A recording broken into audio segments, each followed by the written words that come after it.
student, this is Deepmala from Maharaja Agrasen School. Today we are going to study chapter 6 from class 9th. इस chapter 6 का ये second part है। First part में जो है हमने टिश्यूज के बारे में पढ़ लिया था, प्लांट टिश्यू के बारे में। अब ये जो प्रोटेक्टिव टिश्यू के बारे में पढ़ेंगे। प्रोटेक्टिव टिश्यू जो है दो है, पहला है एपिडर्मिस और दूसरा है कार्कस। जो एपिडर्मिस होती है वो सारे प्लांट पर, लीव्स पर, स्टेम्स पर, फ्रूट्स पर हर जगह होती है। तो एपिडर्मिस का स्ट्रक्चर इस तरह होगा। इसमें क्या होता है, ये सबसे ऊपर वाली जो लेयर इसे हम एपिडर्मिस कहेंगे, और इनके ऊपर जो होती है वैक्सी लेयर होती है, जैसे क्यूटिकल्स या बीच में होती है। ये क्या करती है, वाटर प्रूफ होती है, जो कि प्लांट को बाहर के जितने भी हार्श कंडीशन होती है उनसे बचाने का काम करती है। जो एपिडर्मिस है इसका मेन फंक्शन होता है कि ये प्लांट को हार्श कंडीशन से बचाने के साथ जो इन्फेक्शन है उससे भी रोकती है। वाटर का जो इवेपोरेशन होता है, ट्रांसपीरेशन होता है, ये उसे भी रिड्यूस करती है। इस तरह से प्लांट की हेल्प करती है। साथ ही इसके अंदर जो है स्टोमेटल पोर्स होते हैं यहाँ पर, जो कि पेरेन्काइमा के बने हुए होते हैं। और ये जो स्टोमेटल पोर्स होते हैं ये एटमॉस्फेयर से गैसेस को एक्सचेंज करने का भी काम करते हैं। नेक्स्ट प्रोटेक्टिव टिश्यू है कार्क। कार्क जो होता है एक तरह से डेड सेल्स से बना हुआ होता है। जैसे जैसे पेड़ की एज बढ़ते जाती है, प्लांट की एज बढ़ते जाती है, उसमें जो होते हैं प्रोटेक्टिव टिश्यू में उसकी जो ऊपर की कवरिंग जिसे हम एपिडर्मिस कहते हैं उसमें चेंजेस आते रहते हैं। और फाइनली जो डेड सेल्स होती है वो ऊपर आ जाती है, जो कि कार्क के फॉर्म में पेड़ की जो बाहर की छाल होती है उसके ऊपर जमा होती है। ये डेड होती है और इनके बीच में जो इंटरसेल्युलर स्पेस होती है वो बहुत कम होती है, जिसके कारण बहुत हार्ड होती है। अगर इसके हम फंक्शन देखें तो जो कार्क होता है इसका मेन फंक्शन होता है प्लांट को प्रिवेंट करना आउटर इन्फेक्शन से और हार्श कंडीशन से। दूसरा वाटर का जो ट्रांसपेरेंट है उसे रोकना, और तीसरा इसका वो होता है कोई भी आउटर कवरिंग जो होती है उससे इसको जो है बचाना प्लांट को। प्लांट के जो कॉम्प्लेक्स टिश्यू है, कॉम्प्लेक्स परमानेंट टिश्यू, वो दो है। पहला है जाइलम और दूसरा है फ्लोएम। जो जाइलम टिश्यू है वो चार टाइप से बना होता है, चार इसके कंपोनेंट है। पहला है ट्रेचियास, फिर है वेसल्स, जाइलम पेरेन्काइमा और जाइलम स्क्लेरेन्काइमा। और वहीं जो फ्लोएम होता है वो भी 4 टाइप्स के सेल्स मिलके बना होता है। इसमें आती है sieve tubes, companion cells, phloem parenchyma और फ्लोएम फाइबर।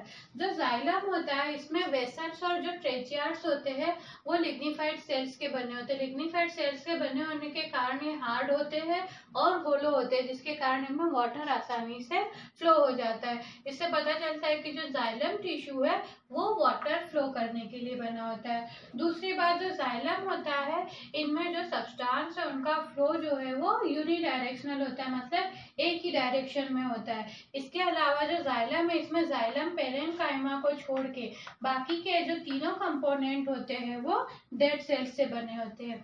इसके बाद जाइलम का जो मेन फंक्शन होता है वो होता है वाटर का कंडक्शन करना, मिनरल का कंडक्शन करना, इसके साथ ही जो प्लांट है उसको मैकेनिकल सपोर्ट देना।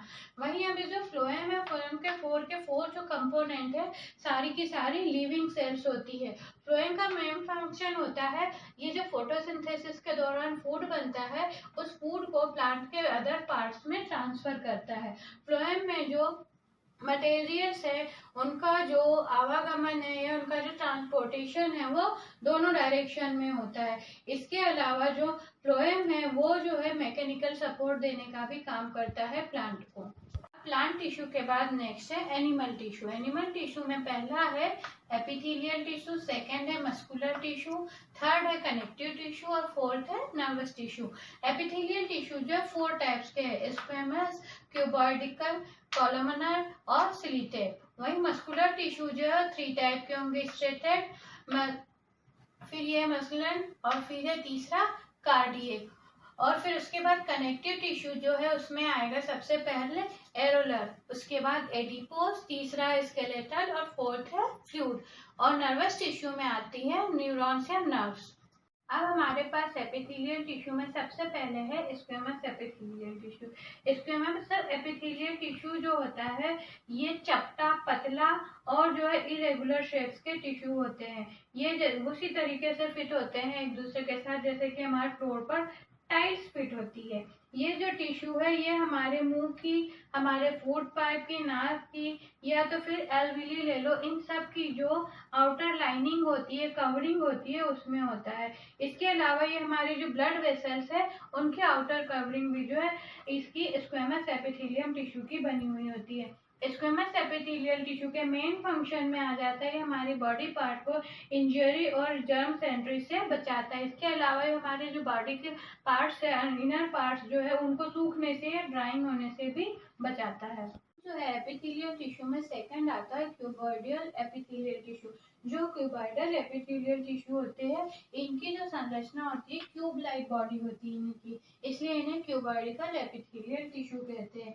क्यूबॉइडिकल एपिथेलियल टिश्यू जो होते हैं हमारी किडनी ट्यूबुल्स में मिलते हैं, थायराइड वेसल्स में मिलते हैं, और जो दूसरी ग्लैंड जिनसे सिक्रेशन का काम होता है जैसे कि सलाइवरी ग्लैंड है, स्वेट ग्लैंड है, या एस्ट्रोलिन पेनक्रियाजिक ग्लैंड है, इन सब में जो है ये क्यूबॉइडिकल टिश्यू मिलता है। क्यूबॉइडिकल टिश्यू का मेन फॉर्म होता है कि ये एब्जॉर्प्शन, एक्सट्रेशन और सिक्रेशन में मदद करता है। ये किडनी में जितने भी एब्जॉर्प्शन और सिक्रेशन का काम होगा, सलाइवरी ग्लैंड से सिक्रेशन का काम होगा, स्वेट ग्लैंड से सिक्रेशन का काम होगा, सारी ग्लैंड्स में जो है ये क्यूबॉइडिकल टिश्यू मिलेगा।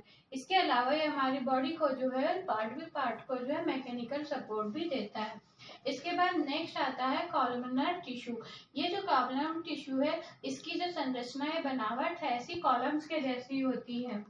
इसके अलावा जो इनके न्यूक्लियस होते हैं वो इनकी जो बेसमेंट मेम्ब्रेन होती है, बॉर्डर होती है, उसके पास अटैच होते हैं। इसके अलावा इनकी जो बॉडी होती है वो इस तरह से कॉलम की तरह होती है। ये वाले जो टिश्यू होते हैं ये हमारे स्टमक की लाइनिंग में, आउटर कवरिंग में होते हैं, इंटेस्टाइन की लाइनिंग में होती है, कोलन की लाइनिंग में होती है। स्टमक की लाइनिंग के साथ ही ये जो है म्यूकस की भी प्रोटेक्टिव लेयर बनाने का काम करती है, म्यूकस मेम्ब्रेन बनाने का काम करती है। इसके अलावा ये ओविडक्ट में और गाल ब्लैडर में भी जो है ये उनकी लाइनिंग बनाती है और उनसे जो सिक्रेशन निकलता है उनके फैसिलिटेशन का काम करती है। इसके अलावा ये जो है एब्जॉर्प्शन और सिक्रेशन के काम में जो है मदद करती हैं। अब एपिथेलियम का नेक्स्ट जो मेंबर है वो है स्लिटेड एपिथेलियम टिश्यू। ये जो है कॉलमनर टिश्यू का ही जो है ज्यादा मॉडिफाइड पार्ट होता है। इसमें जो बियर्ड लाइक जो है छोटे छोटे थ्रेड्स निकलते हैं जिन्हें कि हम सीलिया कहते हैं। ये स्लिटेड टिश्यू होते हैं, ये हमारी बॉडी में जो है स्पर्म डक्ट के अंदर मिलते हैं, जैसे कि विंड पाइप्स के अंदर मिलेंगे, ब्रोंचिस लंग्स के अंदर मिलेंगे, किडनी ट्यूबल्स के अंदर और ओविडक्ट या फैलोपियन ट्यूब्स के अंदर ये जो है कॉलमनर सिलिटेड टिश्यू मिलते हैं। इनका काम होता है कि जो इनके अंदर सॉलिड मटेरियल होते हैं उनको आगे मूव करना, या जो भी इनके थ्रू मटेरियल पास होते हैं इन ट्यूबुल्स या डक्ट के थ्रू, उन्हें ये जो है आगे भेजने का काम करते हैं और उसमें उनकी हेल्प ये सीलिया करते हैं।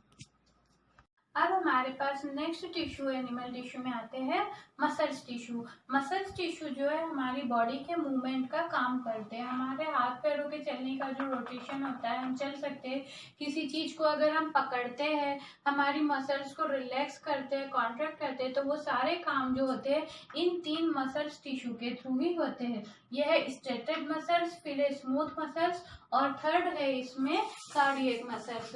अब सबसे पहले हम जो है स्ट्रेटेड मसल्स के बारे में पढ़ेंगे। जो स्ट्रेटेड मसल्स होती है वो स्ट्राइप्ड होती है, इनके ऊपर इस तरह की स्ट्रैप्स बनी हुई होती है। साथ ही ये जो है वॉलंटरी मसल्स है। वॉलंटरी मसल्स होने का मतलब है इनसे जो भी काम होते हैं वो हमारी विल्स के थ्रू होते हैं। साथ ही ये मल्टी न्यूक्लियट होती है, इनके अंदर ये जो न्यूक्लियस होते हैं बहुत सारे न्यूक्लियस इसमें बने हुए होते हैं। ये जो मसल्स होती है हमारी बॉडी वार्स में, हमारे फेस में, नेक में और हमारे डायफ्राम में, अपर पार्ट ऑसोफेगस का जहाँ से हम किसी चीज को निगलते हैं वहां पर, इन सब जगह पर जो है स्ट्रेटेड मसल्स मिलती है। स्ट्रेटेड मसल्स का काम होता है हमारी बॉडी को रिलैक्स करना, बॉडी पार्ट को, और कॉन्ट्रैक्ट करना जब भी हमें काम करना हो। इसके अलावा जो है ये मसल्स अगर टायर्ड हो जाती, थक जाती, तो इन्हें रेस्ट की भी जरूरत होती है। इसके अलावा हमारे बॉडी के लोकोमोशन में हेल्प करती है। अब इसमें जो स्मूथ मसल्स है इनको हम अनस्ट्रेटेड या विस्ट्रल्स मसल्स भी बोलते हैं। इन्हें हम इनवॉलेंट्री मसल्स भी बोलते हैं। ये हमारी जो है विल्स के अकॉर्डिंग काम नहीं करती, ये यूनि न्यूक्लियट होती है। इनके जो मसल्स है इनके अंदर एक सिंगल न्यूक्लियस होता है। इसके अलावा ये हमारे ऐसे लेवल जैसे हमारे जो लंग्स है, लंग्स के अलावा किडनी में, स्टमक में, इन सब जगह पर जो है स्मूथ मसल्स होती है। सभी जो है हमारी विल्स की बगैर काम करती है। फिर नेक्स्ट आता है कार्डियक मसल्स। कार्डियक मसल्स जो होती है ये मल्टी न्यूक्लियट मसल्स होती है। कार्डियक मसल्स जो है हमारे हार्ट की मसल्स होती है और ये कंटिन्यूसली हमारे बर्थ से लेके हमारे मरने तक, डेथ होने तक, ये जो मसल्स है कंटिन्यूसली रिदमिक कॉन्ट्रेक्शन और रिलैक्सेशन इनके अंदर होते रहता है। कार्डियक मसल्स जो होती है काफी तेजी से जो है फैलती है और सिकुड़ती है, पूरे लाइफ टाइम जो है ये काम करती रहती है। ये भी इनवॉलेंट्री मसल्स है और हमारी विल्स के बगैर काम करती है, फुल टाइम जो है ब्लड को पंप करने का काम करती है। According to today's lecture, I am giving you this question. You should be note this question in your notebook. First question is, give 3 features of cardiac muscles. Cardiac muscles के 3 function लिखो। और second है, dry squamous epithelium, cuboidal epithelium and columnar epithelium.